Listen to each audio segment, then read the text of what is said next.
welcome to a new reading vlog. I'm doing this reading vlog separately because it is a specific theme, as you may see from the title.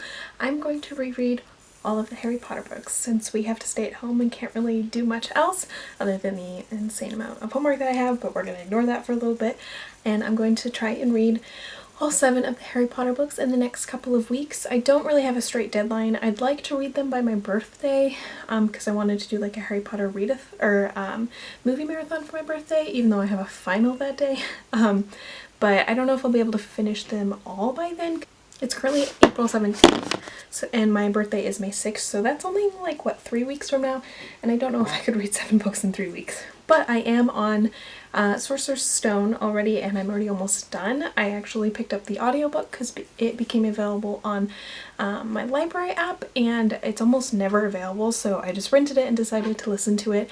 I'm 60% in. I'm hoping to finish that today, maybe tomorrow. It is the reading rush this weekend, so that is one of my reading rush books for the weekend readathon. I'm loving the reread, obviously. I read this one not too long ago. I think I read it in like December, and it's April now, but and then I plan on picking up the illustrated editions of Chamber of Secrets, Prisoner of Azkaban, and Goblet of Fire. And then I'm thinking for 5, 6, and 7 I will read the physical copies. I might pick up the audiobook for the 7th one because I own that. We shall see. But that is my plan. Last time I did a reading vlog with a whole series like this was Twilight. This time it's Harry Potter. And I think it's going to be a lot of fun, and I think it's the exact sort of escape that I need right now. So yeah, I just read the part where Harry is in his first Quidditch match and he catches the snitch, and that's one of my favorite parts, just because it's the beginning of all his Quidditch adventures. I am excited to get to the end of this book. I really like the trials that happen to get to the Sorcerer's Stone. So I will hopefully be finishing that today or tomorrow, and I will update you when I do. Hello, an update for my Harry Potter rereadathon. I finished Harry Potter and the Sorcerer's Stone on audiobook last night. Obviously loved it.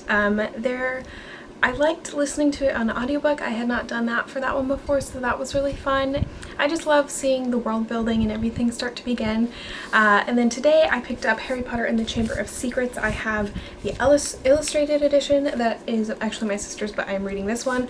And I am on chapter 10, page 123. I'm kind of thinking I might also finish it today. If not, I'll finish it tomorrow. So far, I'm really loving it. There's been so many great illustrations. I really love Chamber of Secrets. I think this is one of the, I love watching this movie, and I just think there's so many great parts in this one. The first 3 are the ones I really watched a lot as a kid before I ever read the books. So I really like, I was trying to find, I don't remember what chapter it was in. There was a art piece that I really liked of Harry and Draco. Here it is, this page. I just thought this was such a cool page. I don't know if it's gonna focus, but that one is Harry and that is Draco, and I just really loved those like pencil drawings is what they look like. I know nothing about art, so don't ask me, but yeah, and I've just been reading that on and off today. And then I like this, I like the pages that are like the whole spread. But yeah, that is what I've been doing today. Now I'm going to go take a bath and relax a bit and watch some Criminal Minds because I can't hold this giant book in the bath very easily. And then hopefully maybe finish that tonight. That's the plan anyway, but I also might get distracted by something else, who knows. But that is my little update for Chamber of Secrets. I will go ahead and let you know probably just when I'm done. Hello, it is the next day, April 20th, and I actually did end up finishing Chamber of Secrets last night. I did not expect to read this whole thing in one day, but I'm glad I did. I love Chamber of Secrets. So many interesting things happen in this one. I love that Ginny comes to sort of the forefront just because she is one of my favorite characters. Also, this page is probably my favorite in the whole book. Like, the art is just so beyond incredible. I love it. It's beautiful. But yeah, I loved Chamber of Secrets, and now I will be moving on to Prisoner of Azkaban. I also have the illustrated copy of that one. I don't know if I will be starting that today. I'm also trying to finish my other current read, so we will see. But I definitely think I will finish that within the week. It is Monday today. But for now, I'm gonna go do some online school homework, and I will update you when I start Prisoner of Azkaban. Hello, an update for my Harry Potter rereadathon type thing. It has been quite a while since I've updated for this vlog. It is May 20th today. I just finished Prisoner of Azkaban. This one goes a little slower just because nothing really happens till the very end, but I also love everything at the end. It physically hurts so much that Harry never gets to really go be with Sirius. I think it's so upsetting, but it's fine. This is a good book. I wanted to show some of my favorite pictures. I like when Harry does the Patronus. I just think that's gorgeous. I love the like flat light pictures where it's the whole page, and then there was one more at the end of Lupin that I just love, because that's another thing about Prisoner of Azkaban. I love Lupin as a character. He's just so sweet and I love him. One thing I noticed during this book is just illustration wise, there's like no pictures of Hermione, and I don't understand why. And I don't remember any in the first two, and I've looked through Goblet of Fire and I don't see any significant pictures. Everyone else has like a portrait page or anything interesting. I also really liked the Grindylow. I thought that looked pretty cool. And then there's a picture of Buckbeak somewhere in here that I thought was cool. I just don't know. Oh, here it is. All the hippogriffs. I really enjoyed this reread. It took me a long time just because I wasn't in the mood for Harry Potter, but now I am. And Goblet of Fire is probably one of my favorites. I haven't reread the later books in the series in quite a while, in a few years, so I'm excited to move on to those. I don't know if I'm going to pick up Goblet of Fire right away. I kind of feel like I am going to, because I'm just sort of in the mood for it. This is my Prisoner of Azkaban update. Hopefully it won't take me so long for Goblet of Fire. I've spent like 3 weeks on Prisoner of Azkaban, so which is silly because it's a book you can read in one day, but I just didn't feel like reading it. But I really loved the illustrations in this one, and I am gonna go probably start Goblet of Fire this week as well, so I'll update you when I'm like maybe halfway through that one. Hello, a Harry Potter reread update. It is June 7th. And I've just started Goblet of Fire today. I'm only 50 pages in, but I'm interrupting my usual like halfway update because I have finally found a decent illustration of Hermione. It's a small one. It's not a whole like portrait like some of the other characters I've gotten, but it's one where we can see her and she looks good. So I'm excited. And she's standing there with Cedric, who, I mean, you cannot tell me that does not look like a vampire. Like, it just straight up looks like Edward Cullen. Am I saying that because I watched Eclipse today? Who knows? But like, just saying. I'm enjoying this reread so far, only 50 pages in, so I'm gonna go keep reading. Hello, another Harry Potter readathon update. It is June 8th, which I believe I just updated yesterday. I am already halfway through Goblet of Fire. For some reason it's going much faster in this illustrated format, or also I'm just really in a Harry Potter mood and want to read this one. I am just at the Yule Ball scene. I'm about to read that chapter, and I'm very excited for that chapter. I love it. Goblet of Fire is an interesting one. I think we're right in the, it's like the middle book of its, not quite when he was like the little kid, but it's not quite those later books yet, and I really like this one. I love the movie and I'm very excited to keep reading. There's a lot of, I think, important character development in this one, and then obviously the ending is crazy, so I'm very excited to get to that though. This is going really fast. My plan is to finish today, so I will update you later when I do that. Hello, an update for my Harry Potter reread. I finished Goblet of Fire last night. It is June 9th, by the way. I am really proud that I actually finished this in only 2 days. This is usually one that takes me a bit longer, but I really enjoyed this reread. I have read this one quite a few times, obviously, but it still got me at the end with Cedric. I was crying so much. It was definitely a lot. And then I thought I'd show you some of my favorite pictures from this one, since this is the last of the illustrated books that are out right now. I'll be switching to just the regular books after this. I like this one when Voldemort and Harry are fighting. I like that. I think Harry looks really cool in that. I don't love all the green, but I understand that it's the green from Voldemort's spell. I will show you my least favorite picture. Right there. This demon, I like, what is that? Who is that? It's supposed to be Voldemort before the spell that gives him his body back, but I like what he looks like in the movie 100 million times better. Like, it doesn't make any sense for him to look like some sort of beetle demon thing. At least he looks vaguely human in the movie. I like this. Harry and Cedric in the graveyard when the portkey brings them there. Yeah, I'm gonna be honest, this one, oh, this one was one of my favorites too, just a page before when they find the Triwizard Cup. There weren't as many pictures, I think, in this one, and I think that just comes from how many more words there are taking up space in this one, which makes sense. I did like them. Again, though, not as many pictures of Hermione as I would have liked. One of the last pages, there's like this pencil drawing of Hermione, which I like. I just really want a full page portrait of Hermione, because maybe I need to look back at the first one too, but in 2, 3, and 4, there are not really any big portraits. Like Draco and Harry and Ron have all had like full portraits, and like Rita Skeeter had like a full page, full color portrait. No one cares about her. So I still hate her, by the way. The stuff she writes in this one is just so terrible, but that is my update for Goblet of Fire. I don't know when I will pick up Order of the Phoenix. I am reading a couple books right now, but I think it'll be soon-ish. I'm hoping to have my reread done. Maybe not by the end of June, but at least by the end of July. I don't know. I wanted to like go all 7 like at once, read them back to back to back, but it's just not been my mood lately. Obviously I was super in the mood for Harry Potter because I went and read this whole thing in 2 days, but right now I'm gonna read a couple of the books that are on my TBR and then move on to Order of the Phoenix. I will say I am very excited to read Order of the Phoenix because I have not read that one in quite a while.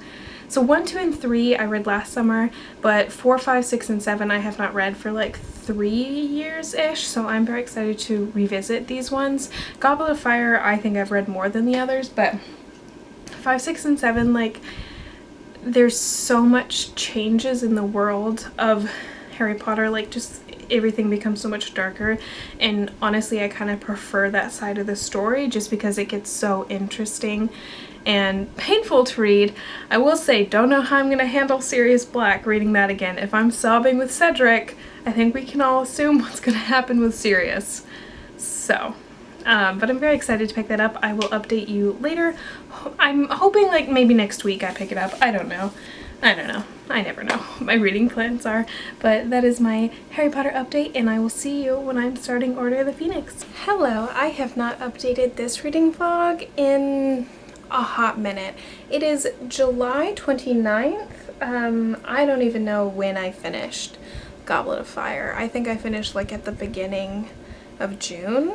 Is that true? I don't know. Either way, I've decided to pick up Order of the Phoenix now. I don't know if I'll be able to finish this series at this point before school starts, but also the first 2 weeks of school are going to be online, so I'm assuming I'm going to have quite a bit of time on my hands, so maybe I'll bring the books with me.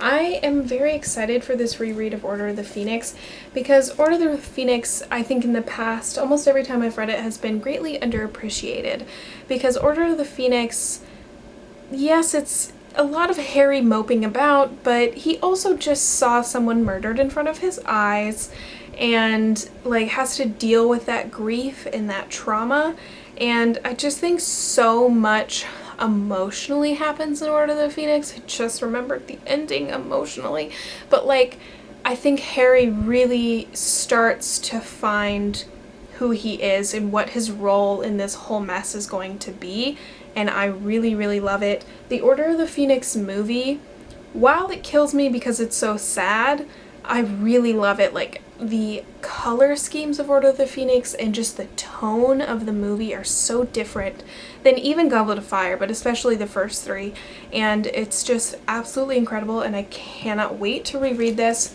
It is the longest one too, I believe. It is like, what, 865 pages? Okay, so my copy of Order of the Phoenix is seen better days. So I'm gonna go ahead and start this today. 865 pages. Can I do it in 2 days? 3 days? I might be able to. We'll see. I also have an audiobook I need to finish and an ebook that I need to finish though, so we'll see. But my goal is to finish it in a couple days, so maybe I could still fit in Half-Blood Prince before school starts. we'll see if I'm in the mood for that. I've been reading so many romances lately, I kind of want to just do a different taste and try out one of these. I'm very excited. Dumbledore's Army is one of my favorite parts of the series, so I'm excited to pick this up. I will update you when I'm like halfway or something important happens or something, so I'll update you later. Hello, a Harry Potter reread update. 179 pages into Order of the Phoenix. Loving it, obviously. I love how much darker this book is, and like you get to see this angry side of Harry. But I just wanted to pop in and say happy birthday to Harry because it is July 31st. I am wearing a Harry Potter shirt. I'm reading Harry Potter today. I'm gonna go put some Harry Potter film scores on. I'm having a great time. I just wanted to pop in for a quick update, sort of reading update. I'm not at the halfway point yet, but I just wanted to say happy birthday, Harry Potter. I am so grateful for this character and this story. I know that J.K. Rowling right now has been, you know, not doing great. I don't really understand anything that she's said, but if people are, you know, rightfully offended by her words, I totally understand that and will obviously try and stand on the right side of history. And I just want to support Harry Potter and these characters. Like Emma Watson and Daniel Radcliffe have said, once you put a story out into the world, the characters belong to the consumers, and I will always love Harry Potter and his magical story, and I just am so excited to keep reading Order of the Phoenix. Hello, an update. It is August 1st now, and I am a little over halfway, or just about halfway in Order of the Phoenix. I'm on chapter 22, page 466. They have established the Dumbledore's army. They've been practicing. I love those scenes so much. I can't wait for them to practice Patronuses. That's probably one of my favorites. And Harry has just had the dream where he sees the snake, or is the snake, attacking Arthur Weasley, and they're about to go see Dumbledore about it. I love that sequence in the book and in the movie. I think it's just so interesting and kind of sad to see Harry aligning so much with Voldemort, seeing into his mind. It's really hard to watch, but I also think it's such an interesting storytelling method. Not a whole lot else has happened. There is something I noticed, which I feel like I probably notice this every time I read Order of the Phoenix, which has only been a couple times, but then I forget it right after I finish the book. But Quidditch still plays a sort of role in this book, so Ron, I was gonna say auditions. You don't audition for a sport, do you? Ron tries out for Quidditch and gets the keeper role, which is actually something we see in the Half-Blood Prince movie rather than the Order of the Phoenix movie. And I was trying to think, I don't think there's any Quidditch in the Order of the Phoenix movie, and I'm not sure it's addressed. And maybe there is and I just don't remember it. I haven't watched the movie in like, what, 2 months? But I'm really excited to rewatch this movie because I want to see if there's any Quidditch, because I don't think there is. And at this point I'm, you know, a little over halfway, and it's been a while since there has been any Quidditch because Harry, Fred, and George were all banned for life from Quidditch. Obviously, Harry returns to Quidditch in Half-Blood Prince. It's interesting to see how those little details are changed in the films. Honestly, I'm not a big stickler for details being changed in movies, in book to movie adaptations. Unless it's a really big thing, then maybe I'll care, but I probably still won't. Like, there's a lot of things that I know other people care about that I just don't see the point in caring about. Like in Goblet of Fire in the book, Dumbledore says, "Harry, did you put your name in the Goblet of Fire?" And then he says it calmly in the book, and in the movie he yells it. Dude, who cares? Who cares about such a small detail? Sometimes it's funny to think about, but no one really cares. But that is my halfway update. I am hoping to finish this weekend. It's a Saturday right now, so I think I'll be able to finish this weekend. I'm excited. I am very much looking forward to more of the Dumbledore's Army stuff. And then this ending is so intense that I'm not looking forward to it because it's sad, but I am looking forward to rereading it. So I'm gonna go read some more, might go swimming tonight, and then do some more reading, and I'll update you later when I'm farther into Order of the Phoenix. Hello, a Harry Potter update. My camera is about to die, but I'm gonna try and get my wrap up for Order of the Phoenix done. I finished this last night. I loved this reread. Obviously, the ending is so sad with Sirius. Like, from a writing standpoint and like a storytelling standpoint, I understand why Sirius had to die and like how that sets up, especially for the last 2 books, but man, it sucks to read. And Harry is not dealing well with it. He doesn't want to talk to anyone. He doesn't want to like work through his grief, which is really hard to read. And that's kind of what he does throughout this whole book, because he doesn't want to work through the grief with Cedric either, and it's just definitely hard to read. But I like the ending of this book a lot. Apart from it being so sad, I like seeing all of the Dumbledore army members work together in the Ministry of Magic, and then seeing Voldemort really back and everyone else finally realizing that is such a powerful moment. It's so good. But overall, I absolutely loved doing this reread. It was so good. It took me just a couple days. I don't really remember when I started, but while this one is really, really long, it's paced so much differently than the other books. It's not something that's continually rising throughout the book, like with the trials or with finding all the information about the Sorcerer's Stone. It's different because it's all, like, so much of it is just Harry trying to get through the school year, trying to deal with his grief, trying to deal with the fact that Voldemort keeps pushing these images into his head. And like there's the big stuff like with when Mr. Weasley gets hurt and everything Umbridge does and when Dumbledore leaves and all that. But like it just feels paced so differently. It's a much slower start and middle, but for some reason it still feels easy to read, and then everything happens like all at once. In those last like 50 pages, so much happens. I feel like this one is very underappreciated and I really liked reading it again. I want to watch the movie today. I don't know if that'll happen because I also want to watch all the Twilight movies because Midnight Sun comes out tomorrow, so I don't know which is going to happen. Those are my thoughts on Order of the Phoenix. I plan on picking Half-Blood Prince up this week-ish. Just after I finish Midnight Sun, I'll go to Half-Blood Prince next. It has been a long time since I've read Half-Blood Prince, like a long time.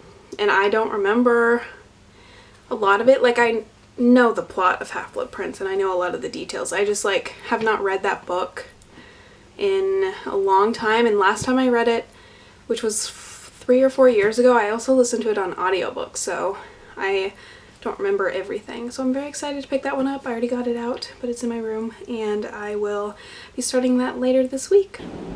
Hello, an update for my Harry Potter reading vlog. It is September 7th, and you know, I just want to say, when I started this reread, I did not intend for it to take me half the freaking year, but here we are. I'm just excited to even have this sort of vlog that really details all of my thoughts on Harry Potter. That makes me happy. So anyway, I have started Half-Blood Prince. I am 129 pages in and it is just about noon right now and I plan on reading basically the rest of the day, so I am very excited to be making progress in this one.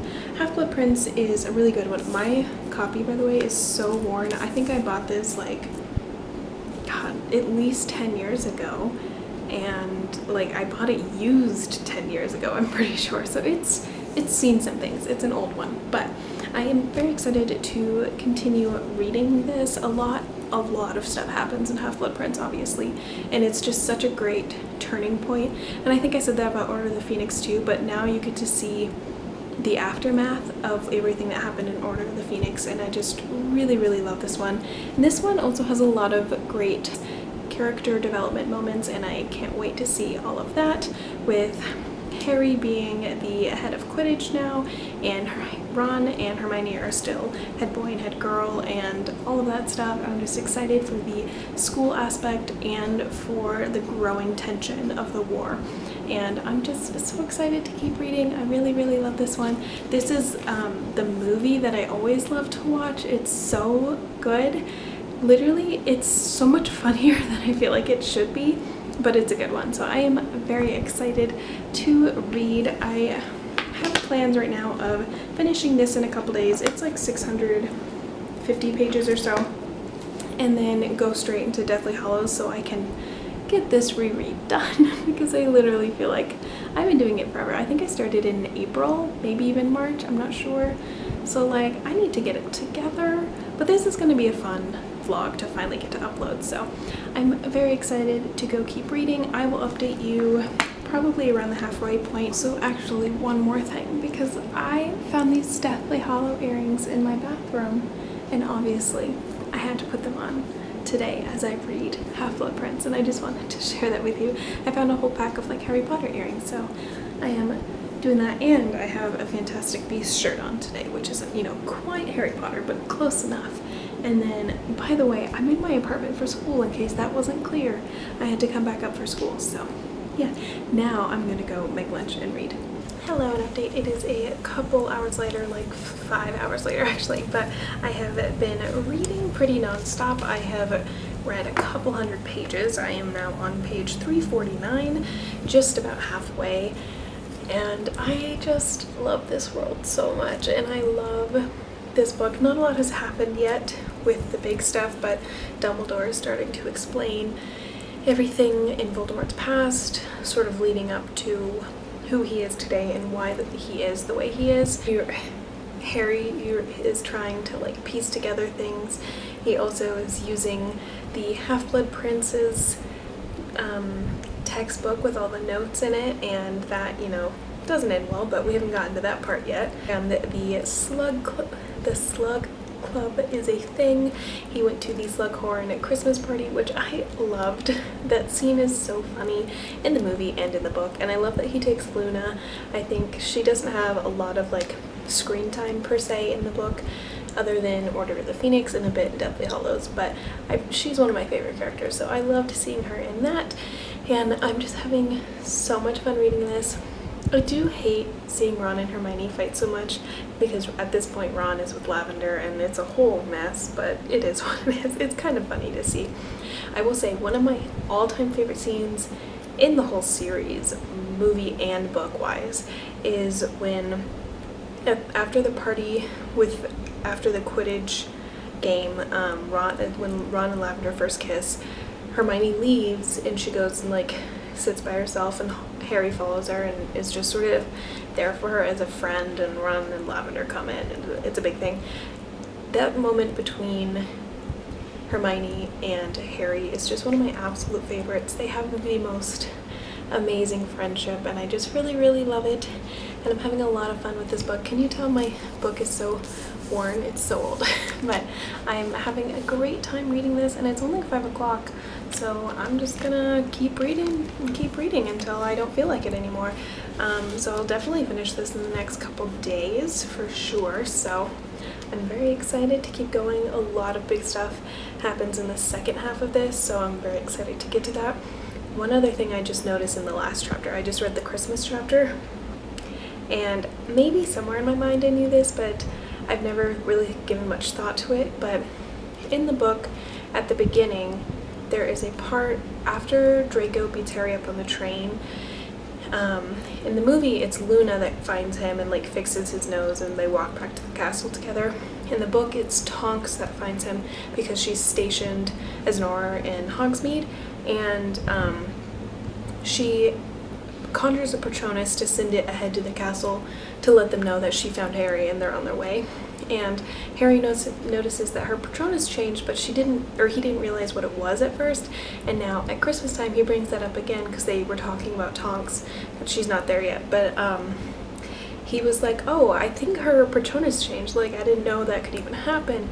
And then like he's looking at Lupin. He's like, wait, I think it might have been a werewolf. And then he gets cut off and other stuff starts happening. But I don't know why I've never noticed this, that Tonks' Patronus actually changed because of Lupin. Like, that's such a small detail, but I feel like such an important detail, and I love it.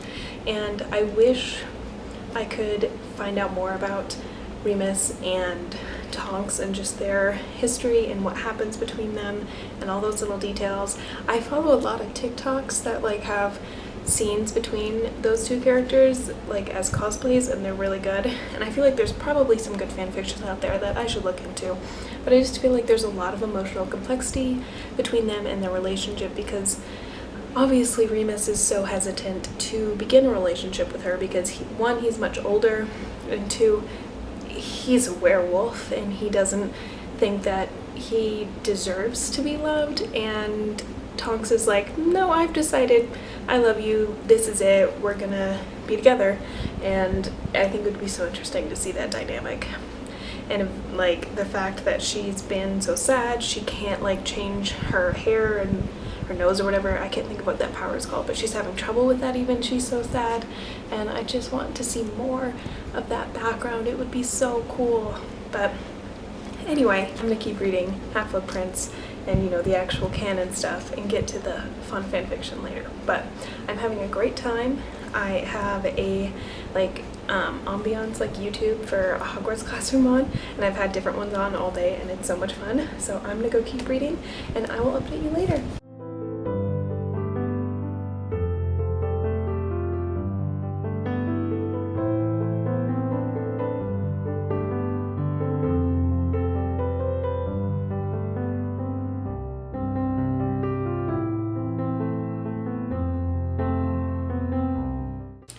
I hope this is in focus. My camera's being a bit weird, but it is, my watch is dead, but it's Saturday, I believe the 12th of September, and I've just finished Half-Blood Prince.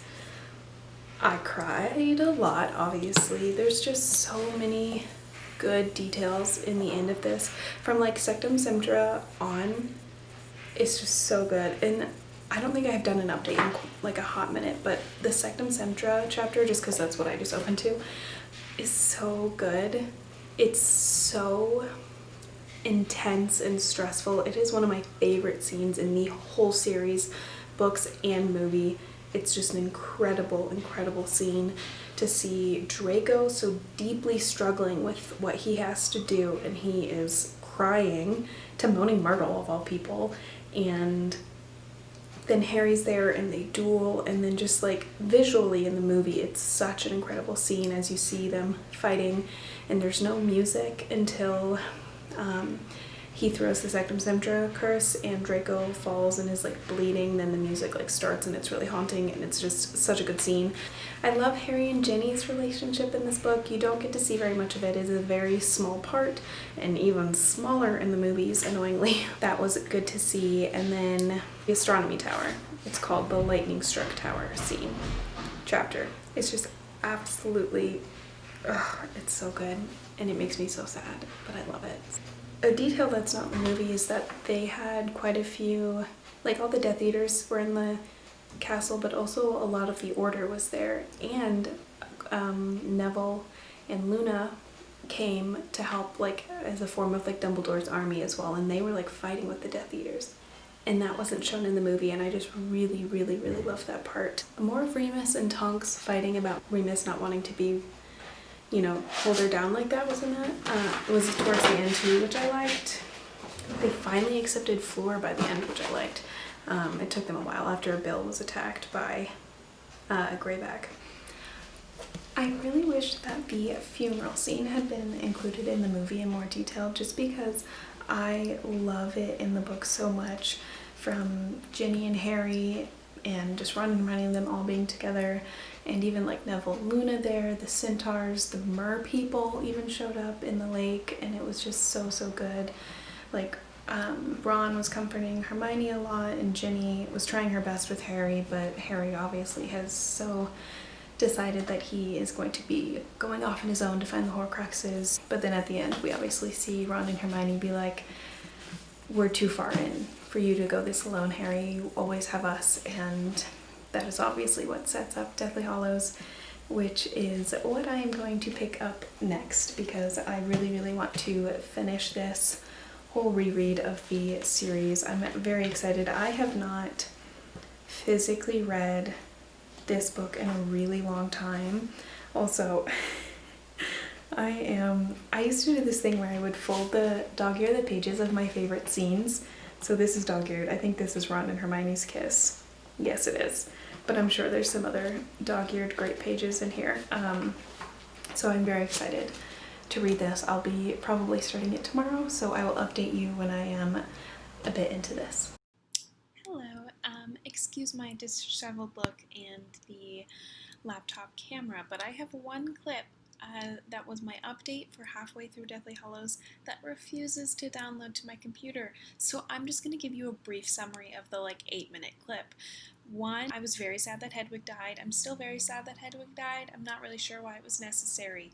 Two, there is a conversation that happens between Remus and Harry towards the beginning that happens at Grimmauld Place where I could not believe what Harry was saying. He was so mean to Remus and it was just ridiculous, and he called him a coward and it was terrible. I was thinking about how is that the last conversation they had, but it wasn't. I'll explain that in the next clip. And then 3, I talked about further into the book when Ron leaves, how devastating that was, but I think it was a really important thing to develop Harry and Hermione's friendship, especially in the movie. They have that amazing scene where they are just dancing and cheering each other up, and I really love that. But that's my little update for halfway through Deathly Hallows, and then I'll do a full long wrap up right after this. Hello, it is the next night. It is Saturday, and I have come to the end of this reread-a-thon of my Harry Potter series. I finished Deathly Hallows just a little bit ago. This video is already going to be obnoxiously long. Ignore the truck driving outside. But I just have a lot to say. I've kind of made a list of some things that I want to touch on. One, I think I said in my last update, I was wondering, did they ever, when Remus comes to Grimmauld Place, is that conversation between him and Harry the last one they have before the battle? Because, that would be devastating. But he actually does see him once more before the battle. He sees him when he comes to Shell Cottage after they have escaped Malfoy Manor, which that scene, it kills me so much, Hermione getting tortured. But they are at Shell Cottage and Remus comes for dinner and they all sit around and have a couple glasses of wine, and they're celebrating because Remus and Tonks had their baby, named him Teddy after Tonks's dad, and it made me really happy. I'm glad that they got to have that last moment, sort of last night before the battle, because I don't think Harry gets to really interact with Remus much during the battle. I think he sees him there in the Room of Requirement when he first gets there, and he sees Tonks looking for Remus but doesn't see him much after that. And then the next time he sees them, Remus and Tonks are laying in the Great Hall, dead. So, it kills me. Why do they have to die? Why do they have to die? I understand why they have to die from a literary standpoint, but it kills me. Okay, let's just keep moving through my list of things I want to get to. Dumbledore's Army. One of my favorite things in this book that I feel like I had kind of forgotten was the fact that Neville and Ginny and a lot of the other students kept Dumbledore's army going, and this sort of secret covert way to be sort of rebelling against Snape and the Death Eaters that were running Hogwarts in the 7th year. And it's just so incredible. They used the coins that Hermione made in Order of the Phoenix and to communicate. Aberforth got in on it because he helped with the tunnel of getting people in and out. Neville was just so incredible, which that brings me to another point I forgot to add to my list. Neville. I just love him so much. He's so good, and he so easily could have been the hero of this story. And as I think Dumbledore and Harry discussed it in Half-Blood Prince, I think it was Half-Blood Prince, this whole thing could have been Neville, but for some reason Voldemort decided that this prophecy applied to Harry because they were both boys born in July. it could have been Neville, and it wasn't because just because. But Neville, I think, really holds his own as a hero. Not only did he keep the students' morale in the 7th year up, and like he would get students out who were not safe. He kept them safe in the room of requirement, and was like fighting back against the Death Eaters. He kills Nagini in what might be the coolest scene in the whole book. I love it so much. I just really love Neville. And I like all the details of, like, it's not just Neville that keeps this going, it's Jenny, obviously, Luna while she was at school before she got taken by Death Eaters, obviously. Next point, kind of related to, these are completely in no logical order, related to Remus and Tonks. With the scene that Harry and Remus had before the battle at the Shell Cottage, it also just meant a lot that Remus asked Harry to be godfather. It's just such a full circle thing in a way, because that's who Sirius was, but then Harry gets to be the godfather he didn't get to have. At no fault of Sirius's, obviously, he was in Azkaban. Harry getting to be that for Teddy, and I imagine, I don't know if Harry goes back to school. What could that last year really teach him at this point? I imagine, like, Mrs. Weasley and Mr. Weasley probably took in Teddy while Harry was, 17. Until, like, Harry and Ginny really get out on their own, I imagine Molly would be all over that. Speaking of Molly, the scene where she kills Bellatrix with the line, "Not my daughter, you bitch," literally most iconic killing scene ever in any movie, in any book, ever. Also, speaking of Weasleys, I do like that in the book you clearly see that Percy comes back in the end. I don't care a whole lot about Percy, but I think it's a really important full circle thing to do. It's not very clear in the movie. Weasley, Fred. I hate it. Like, and I know so many people have to die, I get it, it's a war, but Fred, like, the twin, you had to do the twin. Why didn't you kill Percy? It would have been just as interesting. Percy was on the other side, he came back at the very end, and he sacrificed himself for the greater good. Perfect storyline. Why did it have to be Fred? The Ron and Hermione kiss, I just want to say, is one of my favorite scenes ever. It's hilarious, and I wish in the movie it had been a little bit more like the book. It's close. In the movie, I wish Harry had been there, because it is absolutely hilarious for Ron and Hermione to just be, like, having a moment. And Harry is like, y'all, we are in the middle of a battle, let's go. And they're like, well, sorry, now or never, we're probably gonna die tonight. And he's like, whatever, let's go. I will say, in that strain, sort of, the Harry and Ginny kiss that's in the movie is not in the book, and that's kind of disappointing. I feel like it should have been, because there's multiple times where Harry passes by Ginny in the chaos of what's going on, that he didn't seize the opportunity to say goodbye. And I know it wasn't really in his nature to say goodbye. He didn't say goodbye to Ron and Hermione either before he went off into the forest, but I just feel like that could have been thrown in there. Dobby makes me super depressed. Again, like, I guess I understand why he died, but it makes me very mad. That one kills me. I cried during that, obviously. But the other house elf who did survive was Kreacher, who I don't like.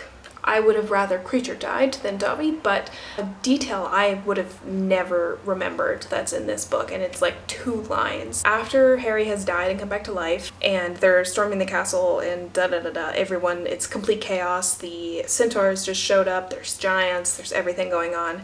The house elves come upstairs from down in the kitchen, and they're led by Kreacher, and he's not on the Death Eater's side, or to fight for his master Regulus Black. And it's all because Harry gave him that locket. It wasn't even the real locket.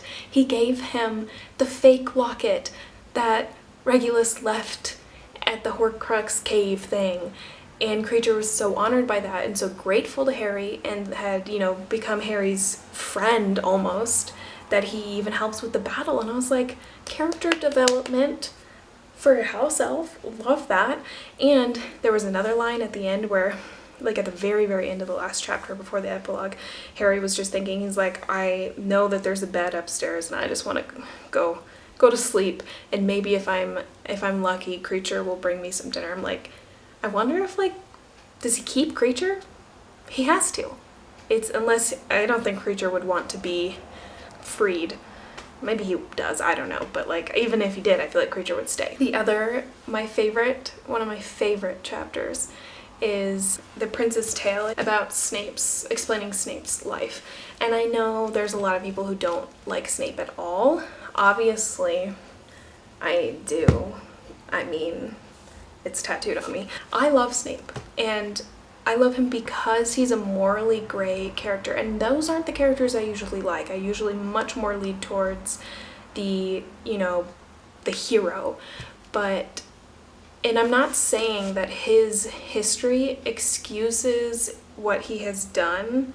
I just really, really love his backstory, and I love that history is intertwined with Harry's in such a unique way, and everything Snape did came from some sort of a good place. Not everything he did was good, but it came from somewhere, and I just really, really, really love that history between Snape and Lily.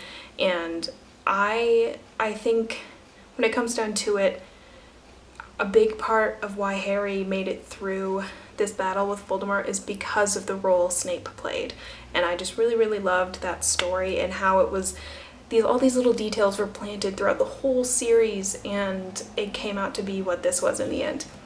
And I absolutely adored that. But I wanted to mention one of my favorite details is that Dumbledore's sister, Ariana, was an Obscurus, I believe it's called, just like in Fantastic Beasts, what Credence was, which is just such a cool idea that so many of these big concepts are planted in this series, and how it interacts with Fantastic Beasts, with Grindelwald and everything, and I just love the connections between them, and I can't wait for the rest of the Fantastic Beasts movies, whenever they're gonna happen. I have no idea. I still want to say this is my favorite in the series just because so much stuff happens, but also this one makes me cry so much, so like it's rough. And then the epilogue happened, and I love the epilogue. I do wish we'd gotten to see a little bit more of the aftermath. I mean, this book is almost 800 pages, so I also understand why it was like getting wrapped up, but like I do wish I'd gotten to see a little bit more coping with the war right after. But that being said, I love the epilogue.